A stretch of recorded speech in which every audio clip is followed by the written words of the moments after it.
Καλημέρα, τι κάνεις? Καλημέρα, τι κάνεις? Καλά είσαι σήμερα? Ναι, καλά είμαι. Γιατί? Φαίνεσαι πολύ κουρασμένη. Καλά είσαι?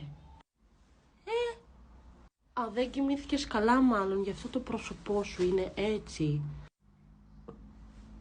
Σε κουράζει το παιδί, μωρέ κακομοίρα μου, να προσέχεις λίγο τον εαυτό σου, εντάξει?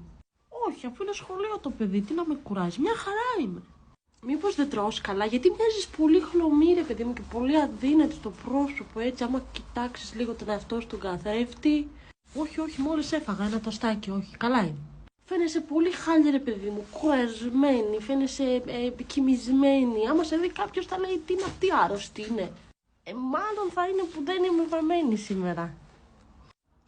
Δεν είσαι βαμμένη?